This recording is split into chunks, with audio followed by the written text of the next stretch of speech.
Grayson County's going Dutch. They're so excited they don't have to drive anywhere. Grayson County, Litchfield going to pop up. We've got a permanent regional driving facility with your license. I'm like, Bullitt County, man. That's unreal, Bullitt County. I seen Litchfield, Grayson County got one out. I'm like, wow, how big is it?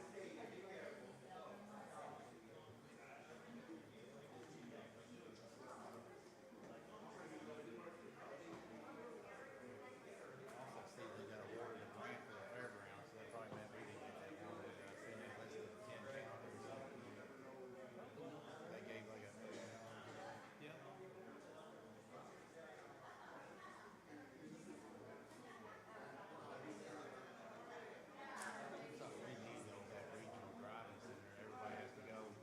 My kids took their driving test in Owensboro. Huh. It's crazy that we don't have it. They used to sit out here behind them. And give them all the time. Yes, sir. Hello, good morning. Oh, fancy cup.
Thanks, Kenny.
Well, good morning and welcome to the Bullitt County Fiscal Court for the November the 19th meeting.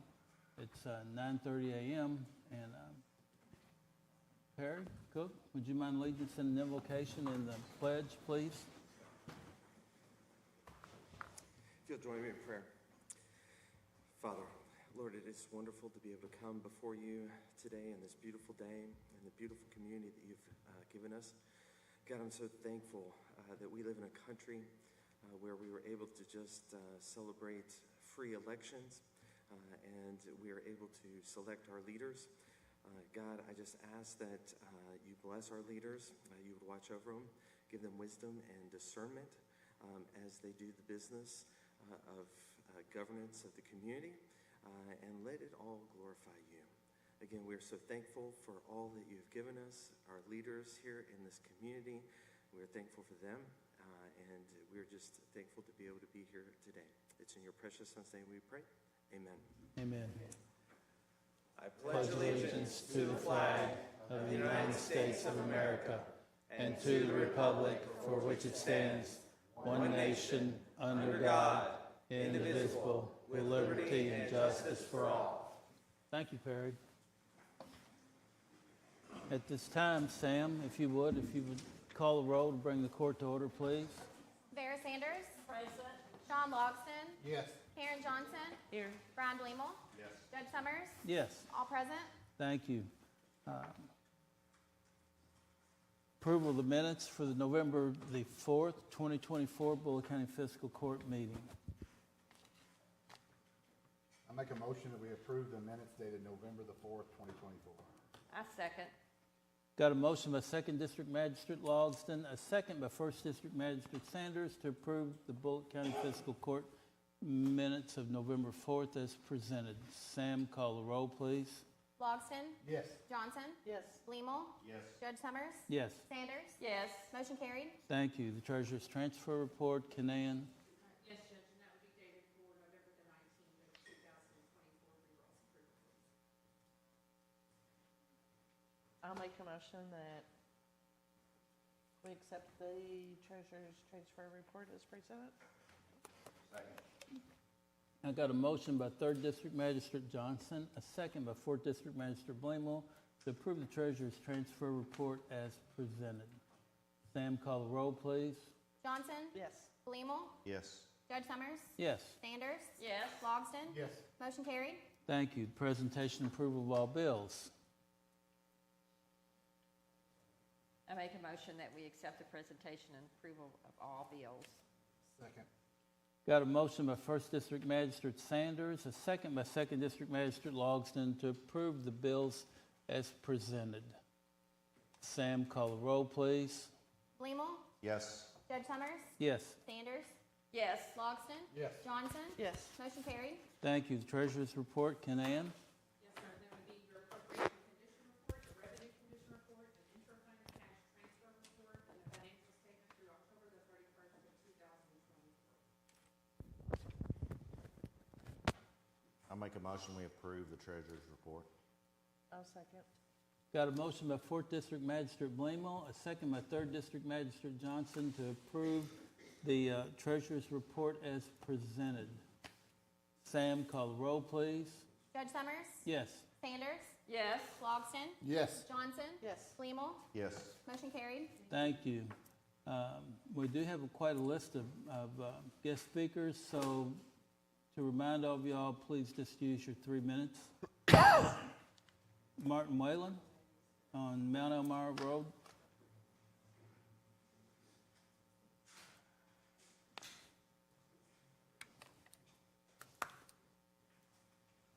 Your Honor, I have a problem with some falling trees on the county easement of Mount Elmira Road. They are going to crash my fence and the neighbor's fence, and they're a dangerous situation. 2 trees is falling into the arms of a dead tree. And to climb up there with a ladder, it might snap and crash on whoever. The county has all this equipment. I pay full taxes. This is on the county easement. I need help to get these trees removed. May I? Sure.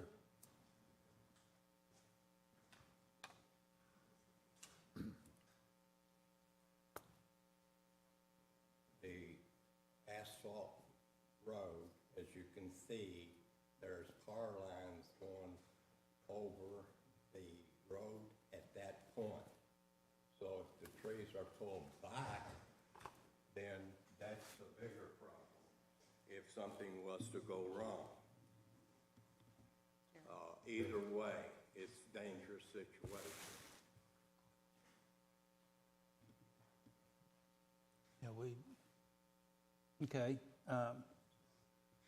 Is that at 2412 Mount Elmira Road or, Mount Elmira, but what is the address? you know where the church is at the top of the hill, the Gospel Kingdom Church, that road cuts through to Brooks.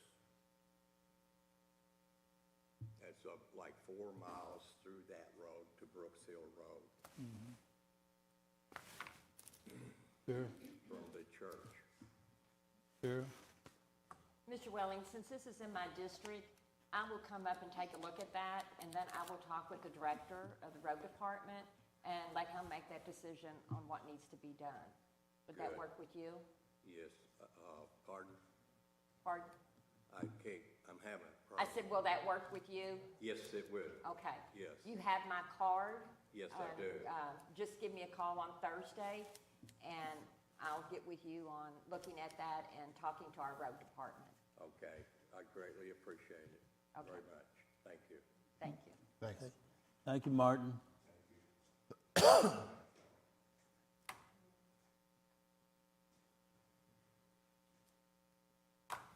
Okay.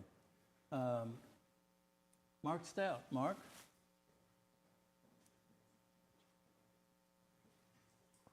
Thank you, Judge. Just wanted to take a moment to publicly acknowledge Kevin Mooney and the clerk's office, I think, for the voting process they went through this year. The neighbors and friends I knew that lived in the different counties around us did not have that kind of ease in voting, waiting in lines and so forth. And while I know there was challenges with everything, I'm sure he had some in getting it all set up, but nevertheless, I thought it was smooth for the time of what I experienced and what I know people around me close experienced. But not other counties had the same thing. I just wanted to acknowledge that. Okay. Well, Mark, thank you. Thank you. Perry, Cook?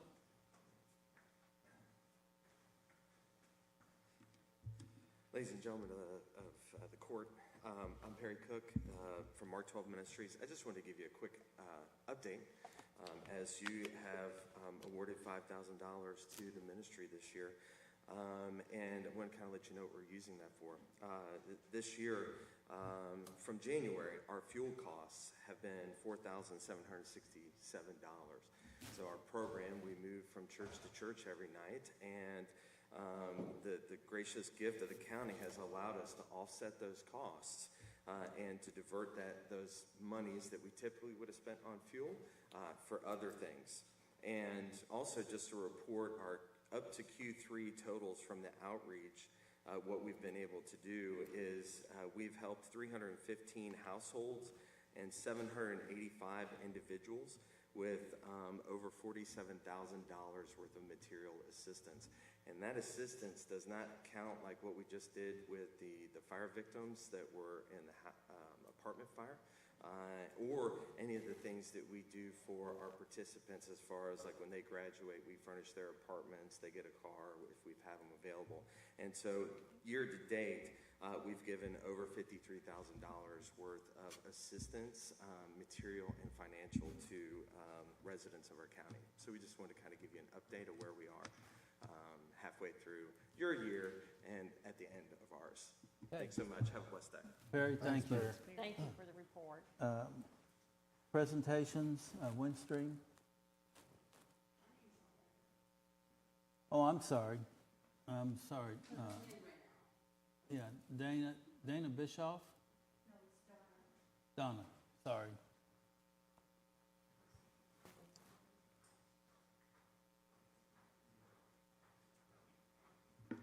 I think you all have a copy of the KRS 164625, Section 2. I think you have it. Did you pass them out? Oh, sorry about that. I handed them back to you. I thought you took them. I'm sorry. Well, let me just read what I've got. What I need is a clarification on Section 2. An extension council shall be established for each extension district. Each extension council shall be organized under regulations approved by the Director of Extension and shall be comprised of not less than 15 citizens nor more than 40 citizens of the county in which the extension district is located. And then it goes on, subject to previous whatever. What I need is a clarification from this and a statement. To me, it says citizens of the county. So that means you have to be a citizen of this county to serve on the extension council. Do I need to stay, or what do I need to do now? And court, for clarification, Ms. Bishop had called my office and asked me directly the question. I said, well, unfortunately, I don't give legal advice to citizens, but I give it to the court. So I'm happy to tell the court, I read it the same way as Ms. Bishop. It says resident of the county. I would read it the same way as she does.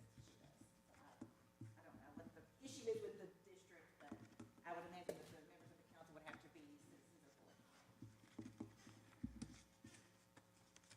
Sure. And I don't know what the issue is either.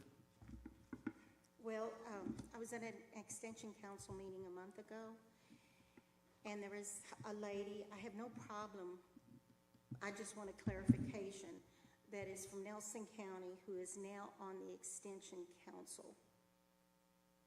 And it clearly, to me, it says you have to be a citizen of the county in which the extension district is located. And there was a discussion, because this is my understanding from the previous years when I served, but I haven't been to any trainings in a long time. So if there's something that's been changed in this law, but I was told that by David Littlejohn that no, that I was incorrect, that you do not have to live in the county to serve on the extension council, but you do for the district board.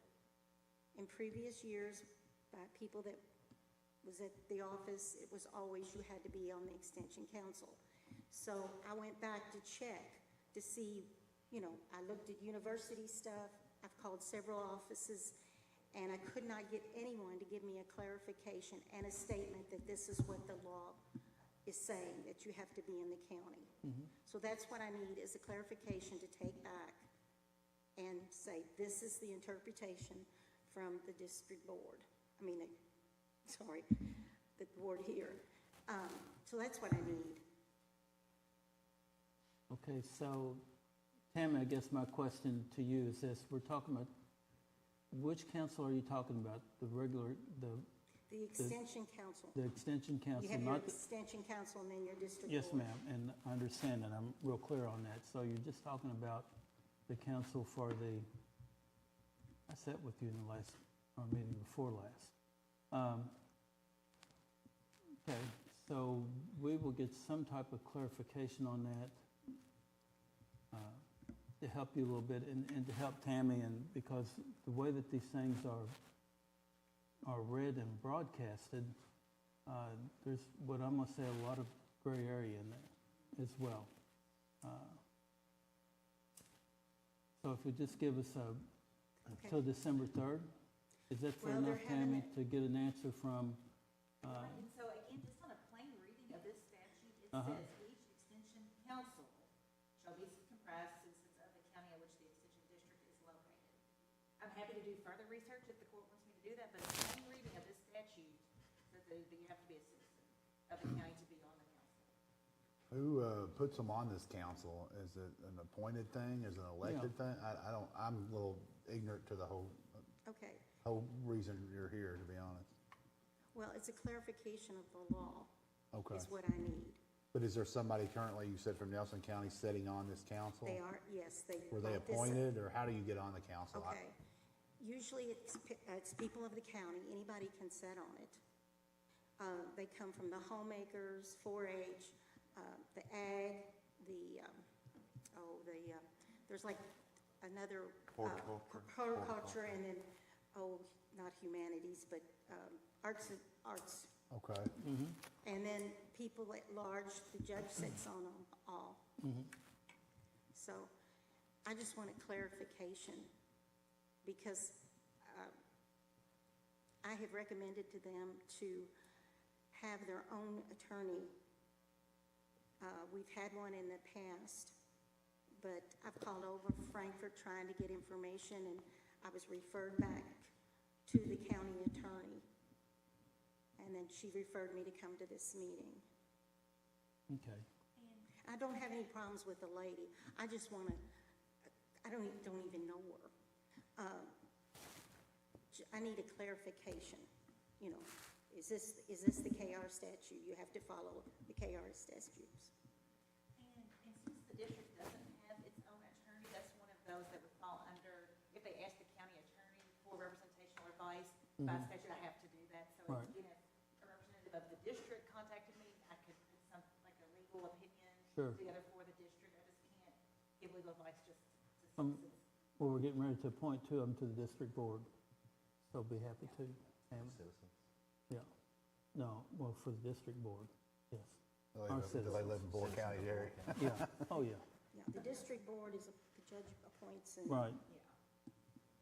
What is that KRS? It's 164.620. And it is referring to the council, not the board. I Not- believe all the copies were underneath that paper that I had, and I handed it back to you. Let me step aside and then I'll give you all a copy. Yes. Because I'm done. That's all I need. Thank Okay. you. How do you become a member of the Extension Council, not the district board? It's my understanding the district board's appointed, right? Right, But the yep. Extension Council, how do you become a sitting member on the council? But since they're appointed by the county groups and organizations that have a major interest in agriculture and home economics, farm bureaus, homemaker councils, 4-H club councils, various commodity groups, or other groups, so it's all agriculture and homemaker based groups. It's multiple, it's just multiple groups, Sean, Okay. that compose it.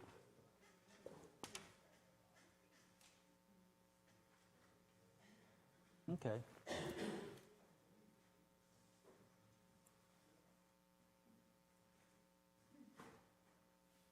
Donna will get you clarification.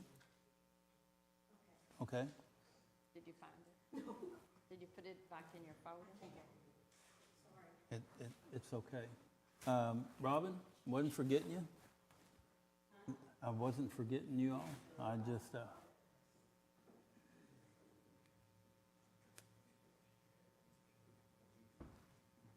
My name is Robin Gilback, and I live in Bullitt County.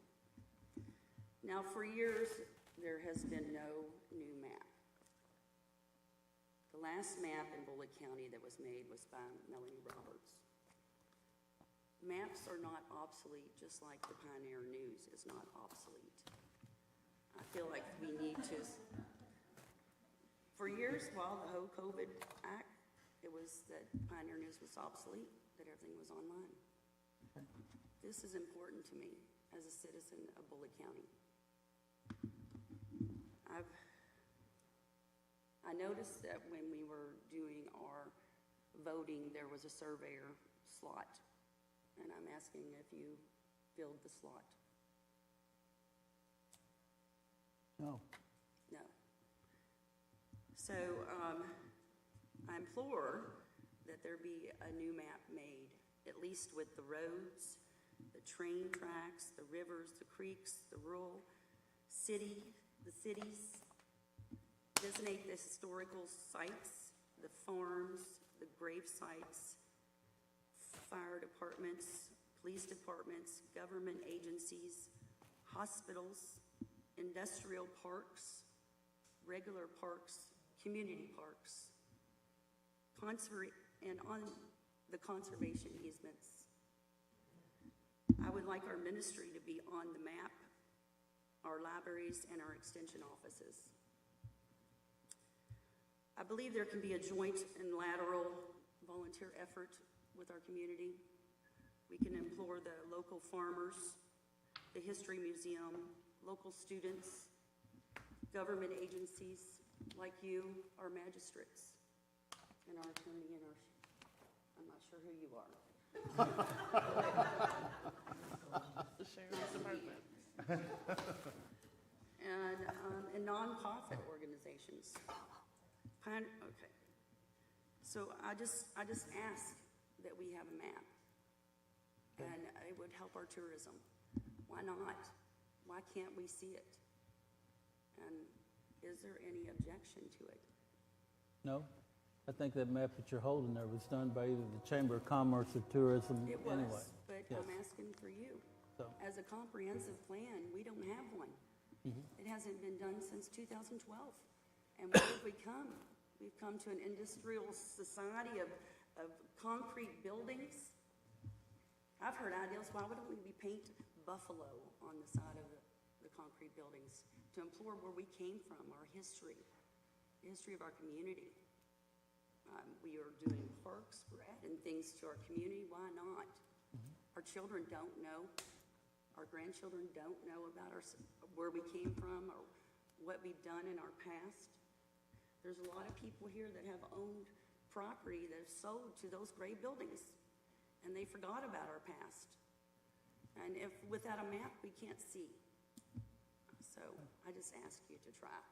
okay, we will. Thank you, Robin. Thank you. Thanks, Okay, Windstream.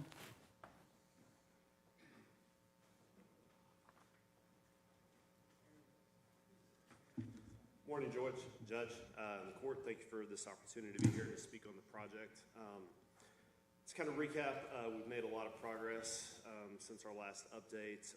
There's currently 45 total projects, of which 33 are in Shepherdsville, 12 are in Mount Washington. In Shepherdsville market, we have 22 of the 33 that have been completed.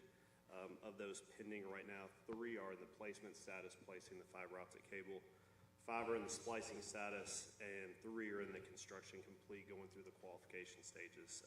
For Mount Washington, of the 12 projects, we have 6 completed. We have another earmarked for the end of the month, and those are in the placement and splicing status. To date, we have placed almost 75 miles of fiber and almost 50 miles of buried fiber, and we're roughly about 85% of the way as far as placement goes for that. Pending placements for the fiber optic cable, we have 1 mile of aerial fiber and a little over 9 miles of buried fiber. Currently, I know we have until the end of February, but we're tracking right now to hopefully have this project completed, all the customers qualified by the end of January. To date, we've turned up 3,948 new residential homes and businesses, which a little over 2,900 are in the Shepherdsville market and a little over 1,000 are in the Mount Washington market. And then we will have an additional almost 2,200 homes and businesses that will be qualified for fiber optic cable at the end of the project. I think it's terrific. Yeah. We appreciate the partnership too. Yeah, everything's going great. Contractor's been doing great. We've had just very minor issues or property owner issues that have either been addressed that day or the following day. Between like Davie Resource Group and Kinetic that have been handling those. So if there's any questions or concerns, you can feel free to touch base with me after the meeting or just kind of follow up if you need like specific information about kind of what areas in your markets are being served. Okay. Thank you. Any for questions? that, Dave. Okay, thank you so much. At this time, I don't know if Mr. Waters wants to follow this next presentation or not, but we have a special presentation and a special thanks to someone in our community who's gave back for so long. If you're all welcome to join me, but Mr. Frank Reg, Frank has served what I'm going to say tirelessly on the Economic Development Board from 2003 to 2024. So that's literally a 21-year stint of coming in here at 8 o'clock in the morning,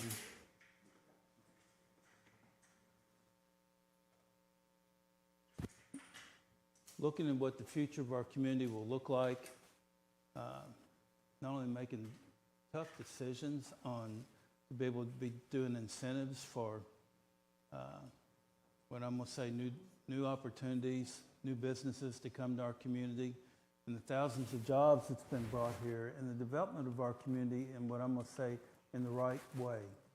Because management of a growing community is something that is not taken lightly. And Frank personally At the time I spent on the Economic Development Board, I can't thank you for your participation and your candor and your thoughts, okay? And Frank, I want to present this to you. It's a humble appreciation of what we can do, to thank you for what you have done for us. And any comments you'd like to thank or say? Or Yes, it was my blessing to have served on the Economic Development Board. I enjoyed it, and I will remember this. Okay. And one more thing. If you still got the GTO you want to work on, just holler at me and I'll come help you, okay? Yes, I still have it. It's still parked out back, waiting for me to go work on it. Okay. Well, like I said, you got an extra set of hands here if you need it, okay? Well, I appreciate that, Okay. and I'll let you come and help. I will. Frank, again, thank you for your service and what you've done for us. Thank you.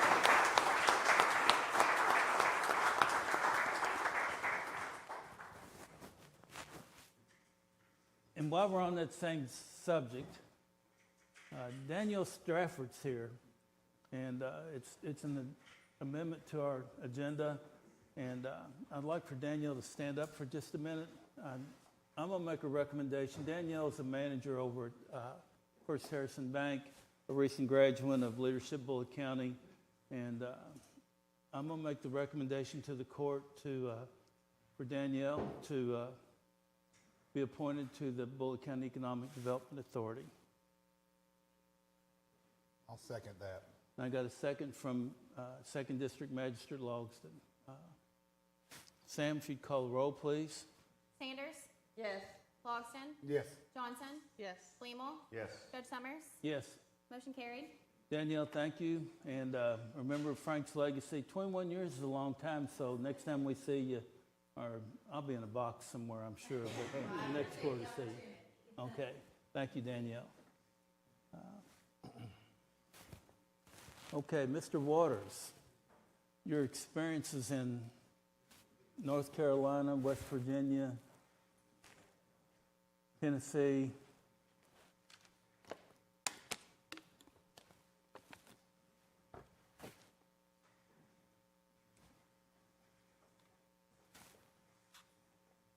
Morning, everyone. Good morning. So Director Warren and I, along with others, went down to North Carolina a few weeks ago for some hurricane relief efforts. We had donations given to us by citizens of Bullitt County and companies in Bullitt County. We went to Fletcher, North Carolina. That's between Henderson and Asheville. We got to go through Bat Cave, which you all might have seen on the news. Bat Cave was hit pretty hard. There's some pictures of the donations we received. We had two about 30-foot trailers full to the top, you could see. You could see Bat Cave on the news. They got hit really hard. This is like a tidal wave of flooding. The materials went from anything from charcoal grills, clothing, toiletries, school supplies for the kids, dog food, and then a lot of building supplies like shovels, hammers, screws, nails, and cleaning materials. The donations will be put to good use and it'll go a long way. There was a group of us that went down there. We also, while we were down there, got to tour their state incident management team, which was those pictures there. Incident management team comes in to help those in public safety when directly affected by a disaster. They run 911 calls, help set up in field hospitals and triage centers. They're like the decision makers in their mobile EOC. We wanted to take an opportunity to thank Fiscal Court and the other partners for allowing us to do this. Some of the departments that helped us were the road department, Parks and Recs, that let us use their trucks to be able to pull those heavy trailers, and other businesses within the county. We actually have a picture of a list of businesses that donated, like Walmart, Lowe's, Derby City Buckets donated almost 200 buckets with lids, and others. There you go. Thank you all. Thank you. Thank you, John. Thanks a for all lot. you do. That's great. Okay. Okay, so the second reading for zoning ordinance 24-49, Jerome and Patrice Wood. Commonwealth of Kentucky, County of Bullitt, zoning ordinance number 24-26. an ordinance relating to the changing of zoning of certain property from agricultural to R1 residential.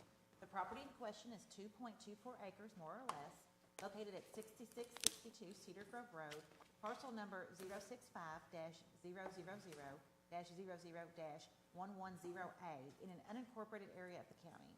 Whereas the Fiscal Court of Bullitt County has considered the evidence of the public hearing held by the Joint Planning Commission and the recommendations of the Commission, the information provided in the staff report of the Office of Bullitt County Planning and Zoning, and the testimony and evidence presented at the public hearing held by the Fiscal Court, and whereas the Fiscal Court concurs in and adopts the reasons of the Joint Planning Commission for said zoning change, and approves and accepts the recommendations of the Planning Commission in this matter as set out in said minutes, and determines that the proposed zoning change is acceptable and should be approved.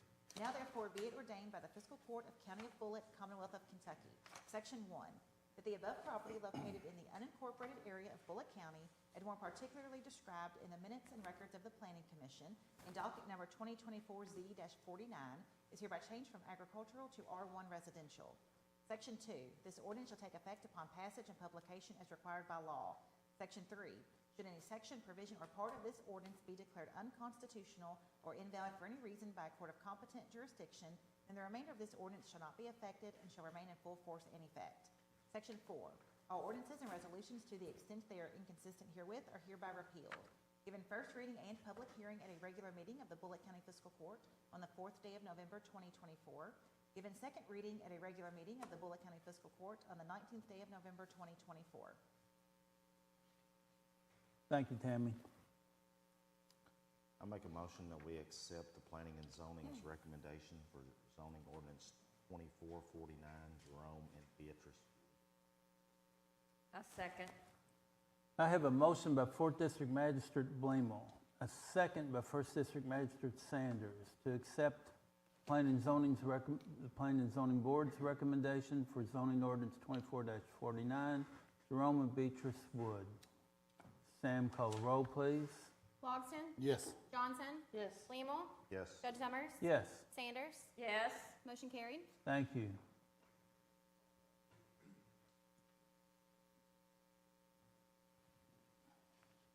Second reading for zoning ordinance 24-52, Connie Caldwell. Commonwealth of Kentucky, County of Bullitt, zoning ordinance number 24-27, an ordinance relating to the changing of zoning of certain property from agricultural to R1 residential. The property in question is 7.716 acres, more or less, located at 203 Ridge Road, parcel number 055-000-00-033 in an unincorporated area of the county. Whereas the Fiscal Court of Bullitt County has considered the evidence of the public hearing held by the Joint Planning Commission and the recommendations of the Commission, the information provided in the staff report of the Office of Bullitt County Planning and Zoning, and the testimony and evidence presented at the public hearing held by the Fiscal Court, and whereas the Fiscal Court concurs in and adopts the reasons of the Joint Planning Commission for said zoning change, and approves and accepts the recommendations of the Planning Commission in this matter as set out in said minutes, and determines that the proposed zoning change is acceptable and should be approved.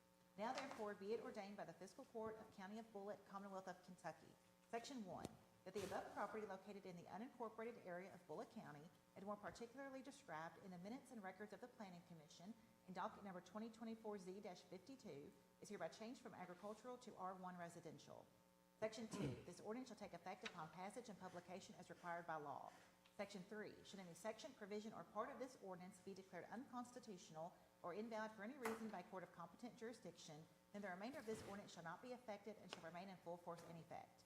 Section 4, all ordinances and resolutions to the extent they are inconsistent herewith are hereby repealed. Given first reading and public hearing at a regular meeting of the Bullitt County Fiscal Court on the 4th day of November 2024, given second reading at a regular meeting of the Bullitt County Fiscal Court on the 19th day of November 2024. Thank you, Tammy. I make a motion that we accept Planning and Zoning's recommendation for zoning ordinance 2452, Connie Caldwell. I'll second. I have a motion by 4th District Magistrate Blemel, a second by 1st District Magistrate Sanders to accept the Planning and Zoning's recommendation for zoning ordinance 24-52, Connie Caldwell. Sam, call the roll, please. Johnson? Yes. Leamel? Yes. Judge Summers? Yes. Sanders? Yes. Logston? Yes. Motion carried. Thank you. Thank you, Tammy. The reappointment of Rick Clements to the Bullitt County Water Advisory Board. I'm going to make that recommendation for his term expires at 12/31/2027. I'll second that. I have a second by 2nd District Magistrate Logston. Sam, call the roll, please. Fleenel, Yes. Judge Summers, Yes. Sanders, Yes. Logston, Yes. Johnson. Yes. Motion carried. Now for the Bullitt County District Extension Agency Board, want to make the following recommendations to reappoint Jewett Borden and Mike McLaughlin to the agency, and their term to expire 12/31/2027. Second. I have a second by 4th District Magistrate Bleemel. Sam, call the roll, please. Judge Summers, Yes? Sanders, Yes. Logston, Yes. Johnson, Yes. Fleenel. Yes. Motion carried. Thank you. Okay, and we do have a couple of new hires. Kimberly Fox, a part-time paramedic, effective 11/13/2024, $27 an hour. Kayla Ward, a full-time EMT, effective 11/20/24 at $19.50. And Brandon Hemming, a part-time paramedic, effective 11/20/24, $27 an hour. I'd like to put that in a form of a motion to hire these three. These would be three new hires, new employees to the Bullitt County EMS service. Second. I have a second by 2nd District Magistrate Logston. Sam, call the roll, please. Sanders, Yes. Logston, Yes. Johnson, Yes. Fleenel. Yes. Judge Summers. Yes. Motion carried. Thank you. At this time, Vera, comments, questions, concerns? No, I do not. Thank you. Sean? I got one comment I want to make. I've had several people reach out to me. I think everybody was eating at Dairy Queen and said, call Sean. But I had probably 3 or 4 calls like in the same morning regarding the visibility. And I'm going to bring this up and I'll tell you what I found out. And I don't know if there's anything can be done down the road or not. But about the visibility on Highway 44, particularly going into Mount Washington. But I think this problem's pretty evident everywhere. There were several calls that said when it was repaved, they didn't put the reflectors back down. So the paint that was used for the lines, I contacted the company that installed that and a couple other companies, and everybody verified that there was no issues with the paint. The paint that was used was up to code, and there was nothing different done with the paint that was used for striping the lines. But the biggest difference is right now the reflectors were not put back down. So we had a couple inches of rain, and it's my understanding, talking to some of the striping companies, no matter what kind of paint was used, when you've got 2 or 3 inches of rain, those lines are submerged underwater, so it makes it very, very difficult to see. Now the reflectors apparently is a nationwide issue. A lot of contractors, or a lot of states, should I say, are electing to not put that back in their bid. But I did talk to Robert Watkins, our supervisor. He reached out to the state, and the state assured him that they let that bid out. It's not been awarded, but they are going to put reflectors back on Highway 44, but only at areas on 44 where there's multiple lanes or turning lanes. So I just bring that up. I don't know if there's any pressure can be put on the state or something, but I did receive 3 or 4 phone calls one morning, several comments and tags on social media about the need for reflectors, and there's a lot of people very unhappy that reflectors aren't there for visibility purposes. I don't know if it's a cost savings from the state, but I just bring that up because I want people to know I am looking into it, because I haven't got that many calls in a long time over one topic in one morning. But apparently it's something that there is a contract out for bid right now for the multiple lane situations on 44, but not all along 44 like they used to be. And if anybody knows what I'm talking about, I mean, at night it's very difficult to see if it's dark, and especially if it's raining a little bit. The state's electing to not put down reflectors anymore, so it makes it real difficult to see at some parts of the road. So I don't know if there's any pressure to be done from our state representatives or not, or if it's But when I did do a little research, it sounded like it's not just Kentucky. Other states are electing to not put those back down as well. So I just want to bring that up because I've looked into it, received a lot of calls about it and comments and tags. And so that's what I found out. Okay. Thank you, Sean. Karen? I don't have anything today, just happy Thanksgiving. It's that time of year. Thank you. Brian? So I do have one on Kinder Lane, which is a county road. It's in the county road maintenance system. Currently, the county has it as a 0 right-of-way road. And the Cox family, when their parents died and the farm on the right side of Kinder was divided, when they had it surveyed, they left a 40-foot right-of-way to add to it, make it wider because it's only about 10 foot wide. The deed has been recorded, but the extra 40 foot of right-of-way has never been designated into it. So I spoke with Tammy. We're just going to try to investigate and see what we need to do to get that up to a right-of-way instead of 0. From 0, you can only go from edge of road. And we will. I mean, that's a generous gift. We don't have too many folks donate land for easements. And that was done in 1980. So it would have been recorded. Yeah, I understand that. And we will, Brian. I mean, we've had quite the candid conversation about that. So thank you, Dan. Anything else? That's it. Well, since we got some time, Tammy, you got any comments? I hate to put you on the spot like that. Brand new attorney just started yesterday. All right. He's going to be helping me with some civil stuff, so you all might end up talking to him some. So Good deal. we're happy to have him on board. But no, I would just echo what you all already said. Happy Thanksgiving to Okay. everybody. Addison, congratulations. Thank you, sir. Sheriff, you want to speak for Walt? That's a good, hey, you can speak now anytime you want to. All right, thank you. There you go. So, yes, go ahead and introduce yourself to the group. Most of them don't seem to know you. I'm sorry. Sorry, I'm the patrol captain now. I got promoted back in July. My name is James Carr. Actually retired in 2020 from Shively PD. Been out of it for about a year, and then came back here to Bullitt County and joined the sheriff's office. Okay. I'm the patrol captain. All right. Yay, Thank you, much. James. Thank you. And I want to thank Owen Taylor, Mayor Taylor, for being here again, Fox Chase. But I do have a couple, what I'm going to say, rock star celebrities here. Teresa Preston from Lebanon Junction, the top vote getter. She's been reelected to the Lebanon Junction City Council. And then I can't forget Faith Portman, top vote getter, reelected to Shepherdsville City Council. Thank both of y'all for what you have done for our communities in the last years. Apparently the populace thinks a lot about both of you, and I keep doing what you're doing. At this time, I have no other comments. Frank, thank you again for all your years of service. And again, thank you so much. And I will be there for the GTO. Okay?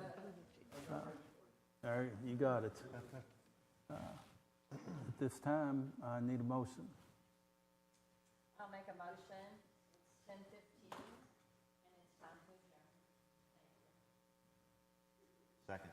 I got a motion by 1st District Magistrate Sanders, a second by 4th District Magistrate Billmore to adjourn the board.